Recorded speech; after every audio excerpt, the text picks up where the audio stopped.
Adventure in Pipeman on W4CY Radio.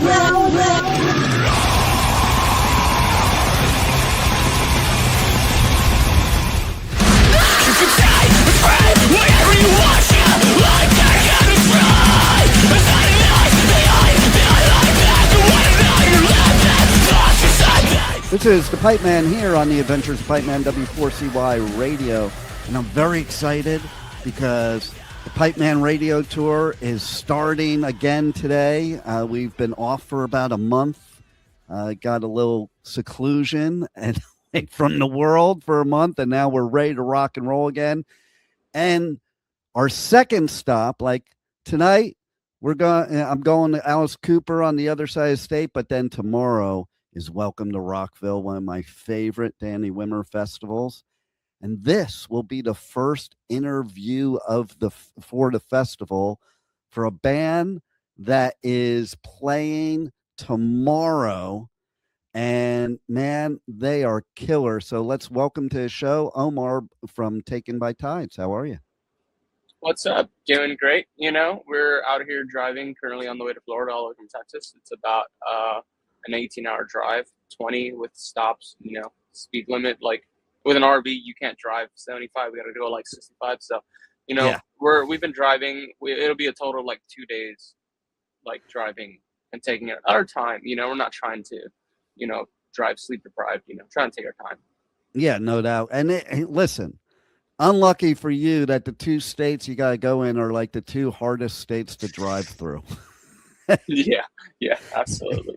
It's like once you get outside of Texas, those little states, you're like, oh, that's easy. That's what I like about that road trip. Once you get out of like Texas, then it's like, oh, it's only a few hours to get out of this state. That's cool. You know? And, yeah. And Texas is brutal to drive through too, because there's so many different geographics. Florida's a little different. It looks exactly the same. It's flat, the whole thing. But I remember the stupidest thing I ever did was I was driving to get to LA through Texas, and I should have stopped at El Paso. It was getting dark, and I was over driving through Texas. So I'm like, fuck it, I'm going to keep going. And I drove from that in the dark from El Paso to San Antonio. That is like one of the most brutal drives. I couldn't even imagine doing it in an RV, by the way, because I was doing it in a car.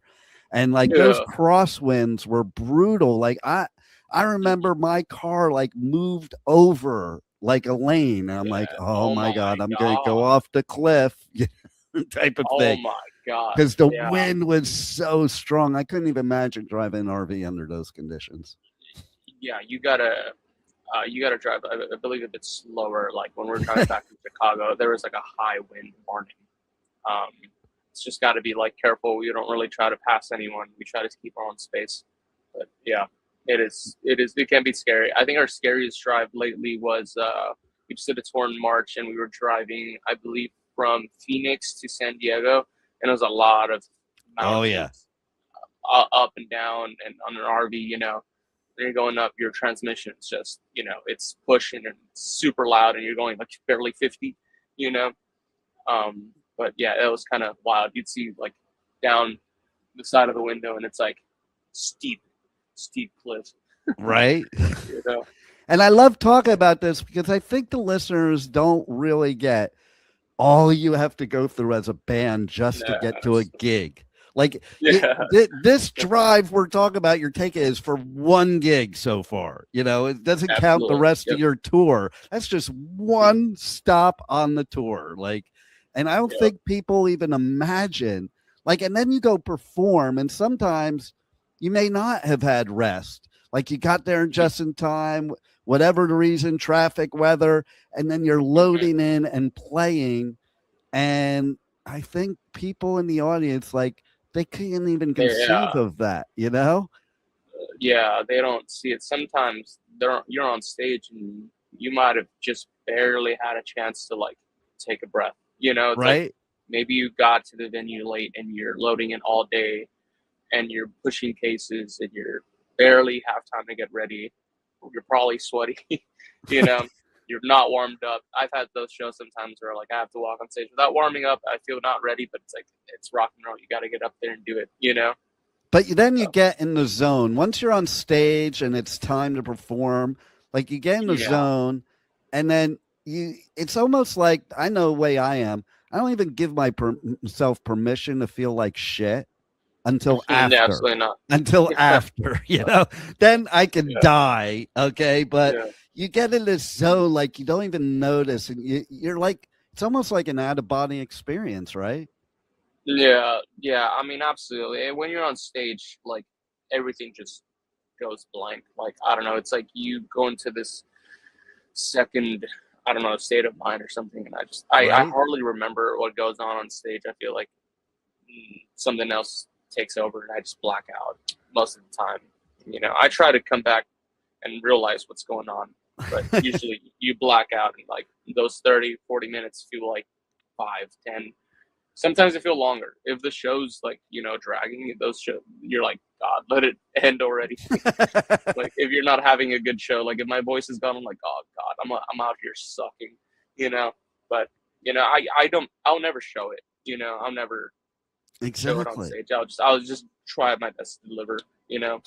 It's just even like people think that musicians are like the biggest extroverts because they get up on stage and do that. And it's like the exact opposite. And you kind of do black out in the sense of, you know, it's easier to like pretend like you're just up there by yourself. Yeah, for sure. It's easier to get lost, especially when you have like the music going on. It's easier to just feel at home. Yeah, exactly. You're on stage. So tell me, okay, you're going to be at Welcome to Rockville, obviously, but tell me about the Back to Hell tour. I love the name of that tour. Yeah, I think we're living that in real life right now. I think everybody in the world is on the Back to Hell tour. Yeah, man, we all are, especially with the weather. And it hasn't been too bad lately, but it's about to get hot again. So yeah, but Back to Hell tour. I mean, it's just named after one of our songs that came out on our last album back in October. What's it called? We had 2 legs of it. We had originally just the run on February and March, and then we got the offer to do Welcome to Rockville, and it was very close to that tour, but just far enough where it's like it's got to be a different lineup anyways. But we were like, okay, well, let's just make it the leg 2 of the Back to Hell tour. I like the art. I like the, behind the song, I like the song a lot. So we just decided to make it leg 2. And yeah, it's been great shows. It's actually been our biggest shows we've ever played in a while. All the shows have been very successful. And all the bands have been taken care of, all the locals that are playing the shows were stoked on, the draws. All the venues have been stoked on the draws. A lot of it was a surprise because, we played some of these venues before, and some of these shows for the longest time we've played to like less than 20 people. And it's like, I don't know if fans know that, but it's like if a venue gets 20 people, it's like you probably might not even break even. You're probably losing money on that show. Especially for small up and coming venues, it's like they want to support up and coming artists, and it's like, for them to give us a shot, some of them multiple times to where it finally clicks. It's like we're grateful they gave us a shot. But yeah, this time finally around, like all the shows have been great, and really no complaints. It's probably been the best tour we've ever done. And then to do a leg 2 of it, it just felt right. So. There you go. And it's funny with your debut album, Ghost Vibrations. I think it would be perfect if you were playing Incarceration, another Danny Wimmer festival, because I don't know if you know what the venue is, but it's the Shawshank prison, but it's a real prison that's shut down and it is haunted. And they do at the festival, they do the haunted tours, but you don't know when you're going on this tour whether it's one of the people working, being a character trying to scare you, or if it is a real, like, oh my God, I remember I was interviewing somebody there, okay, and he was talking about he filmed a video and there was a torture room in that prison, and he came out with scratches all over his body. No shot. Yeah. Oh my god. So like what a perfect place. That would be a perfect place to Yeah. film the video for one of your songs on Ghost Vibrations. So, Yeah, absolutely. right? Absolutely. So take me back a little bit. What was that first moment in your life that you kind of realized that this is what you wanted to do, that this was your passion? And I've had multiple ones of those for sure. Like, I could probably name a couple handful of them, but I think the first one, man, that's hard. I think, when I was a kid, I just really liked playing Guitar Hero. And I was probably like, 6 years old. And then by the time I was 10, I picked up a guitar. And I think just watching like My Chemical Romance and like Linkin Park, which my Chem's actually playing Rockville. I wish I could be there Sunday, but we got to go play other shows. I'll be in the pit for you. Right on. Thank you. So just to be under the same umbrella as them, it's a really big honor. But anyways, yeah, there's been multiple moments in life where I think I really wanted this. It's probably the first one was like picking up guitar like at 10, 11 years old. My grandpa was a musician. He was also a singer, guitarist. And what's it called? I think somewhere in my childhood, it just kind of clicked. I picked it up pretty fast. I was in band, and when I was in middle school, I only lasted one semester, but I ended up being like first chair playing French horn, and I wasn't into it. I got a guitar that Christmas, I got out, and then they were like, "Can you please join the band back? Like, you're really good. I promise, you're really talented. Like, you're great at this. You should be in band." And I'm like, "No, I'm gonna play guitar." And like, I just kind of knew at like 11 years old that this is what I wanted. So like, I love even it. like the band director was like, "No, you should play French. You're really talented." I'm like, "I get it, but I want to play guitar." So, and then what I love about that story is, okay, so I'm a metalhead all my life, and like a lot of people at my age group I'll talk to, and they're like, "Well, I used to like metal," and my answer to them is, "No, you didn't," because nobody that is truly a metalhead says I used to like metal. It's not like other genres. Like, once a metalhead, always a metalhead, no matter when it started. And that's the same example with you. And I also love about Guitar Hero, because I'm a gamer. And, when I was trying to play guitar, there was no Guitar Hero because video games weren't that good then. And I think that would have helped me be better at guitar, like, and make it more fun, because I was learning guitar. I had to do scales every single lesson. And I'm like, this is boring. So if I was playing like a video game, then it would have excited me more. So I think that's a cool thing. Like, some people may give crap about, Guitar Hero, but I think it does teach you really before you even pick up the guitar, and you're proof of that. Yeah, absolutely. I mean, my right hand got really solid because, I just learned rhythm, and like, I just took that, the left hand, you're just here, but like your fingers get fast and you get kind of conditioned to it. But like your right hand is really where it helps, because, you just stay in rhythm. And so, yeah, it's crazy how playing lots of Guitar Hero as a kid really just easily translated over to guitar. Yeah, exactly. Now, I have a question, because it's hard for me to tell on the screen, but is that necklace your logo? Yes, it is. I thought it was, but I couldn't see the details that far, but I was pretty sure it was. That is freaking cool. Now, do you sell that as merch? No, we don't, but we've always wanted to like figure it out. We have keychains that's like I saw the keychains. They're cool as hell. Yeah.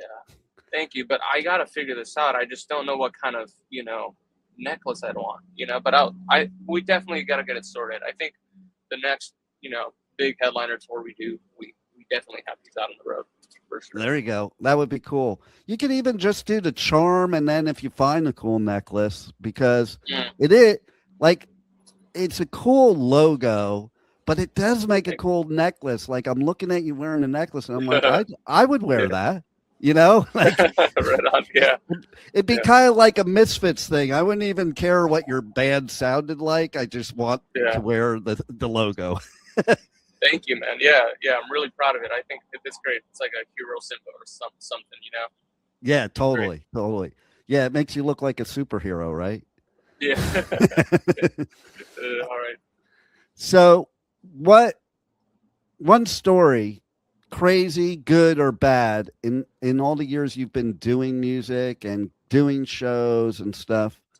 What sticks out in your mind the most that you would talk about like years down the road?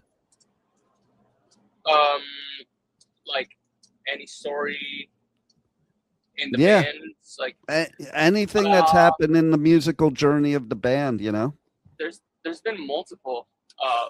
There was like this one time where we flew out our producer to San Antonio because we weren't done with our with the songs we're trying. So we were in Louisville, Kentucky, and then we flew him to San Antonio for like 2 days because he had a gig in Austin, Texas. He was like working sound, some gig, and it's not far, so we picked him up from Austin, about an hour drive.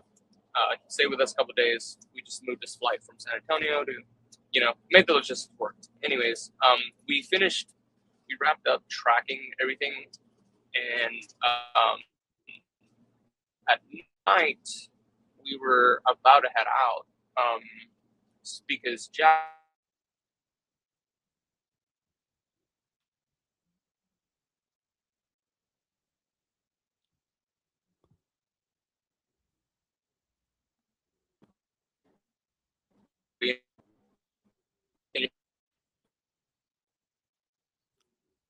Yeah, you are breaking up. All right. You got check. Still breaking up a little bit. I can hear partially. And my engineer will edit this part out, so don't worry.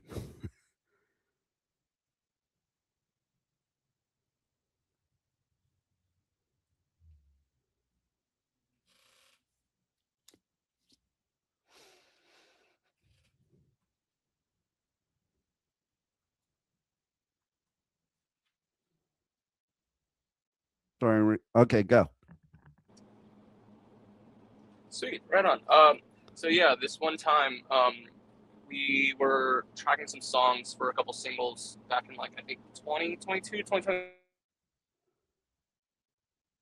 and we were over in Louisville, Kentucky, and fly our producer out to San Antonio because we already had our flights going back home, but he had a gig in Austin, so it kind of worked out in our favor. So, anyways, we picked him up from Austin. Once he finished his gig, he came for a couple days, and we finished tracking the songs that we needed to finish.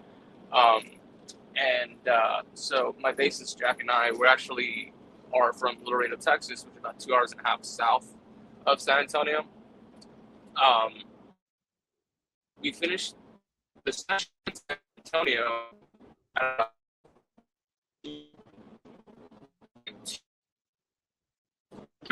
like 11 p.m. You saw me there?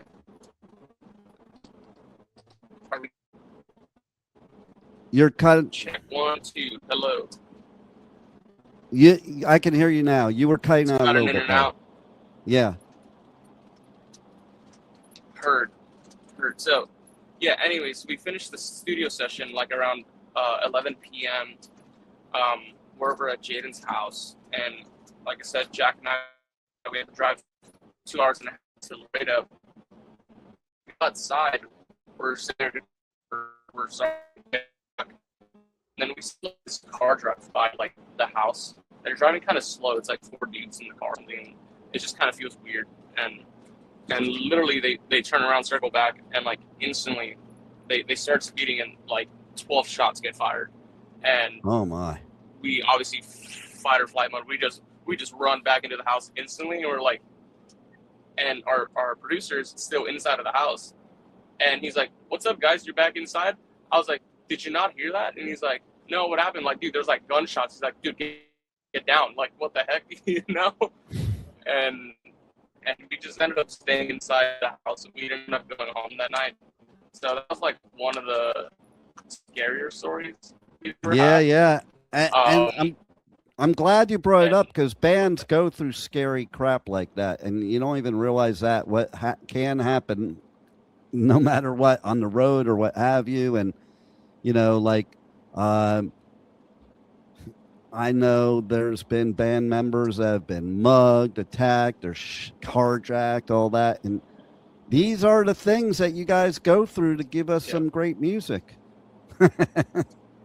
What's insane, speaking of carjacking, we have the music video for Ghost Vibrations. I'm like driving a car in the video. So that car we actually ended up borrowing. We were supposed to use Jaden's car at the time because he had like a Dodge, like a Challenger or a Charger or something like that. It was like a Scat Pack Dodge, really nice car. Literally, I think the day before the video shoot where we were gonna take the car out, it got stolen off its front, like, driveway. Wow. They just took it, like, his mom's like, "Hey Jaden, I thought you left to the store or something," and he's like, "No, I'm right here. What's up?" He's like, "I heard your car turn on. I thought you left." It's like, "No," and they go outside and they just see a windshield on the floor. There's no car. Crap. This is like the day before we were supposed to film the music video, so you're like, "Well, we have no car for the video."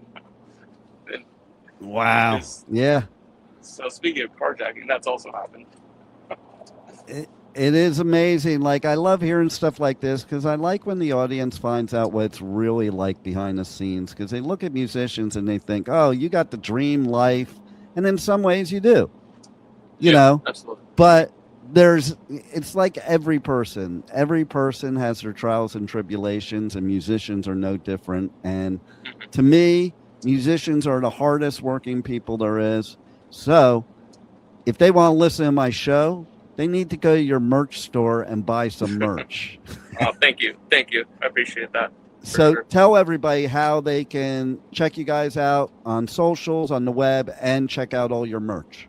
Yeah, absolutely. I mean, you can find us mostly on socials, on Instagram and TikTok. That's usually where we're most active.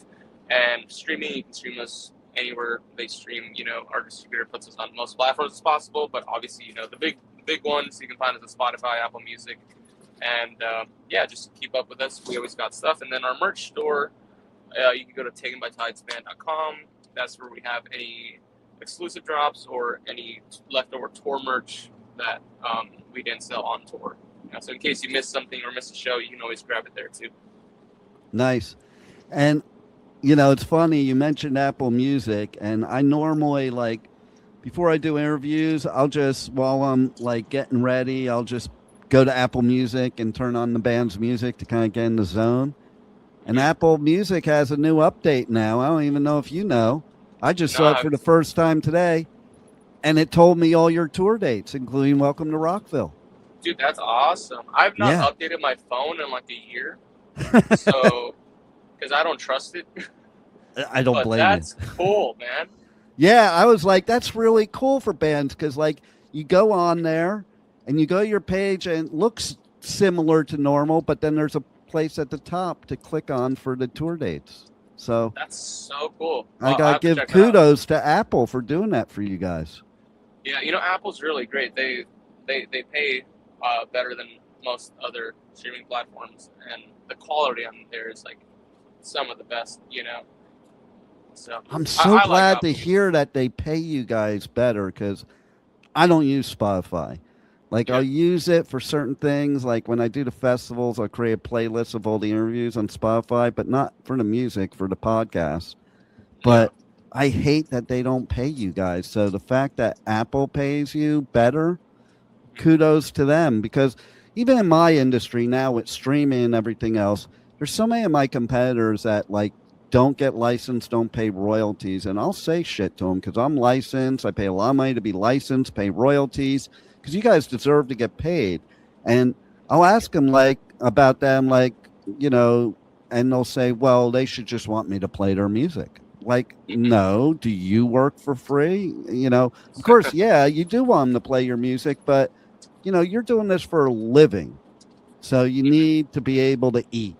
We're not talking about buying a Ferrari. We're talking about eating.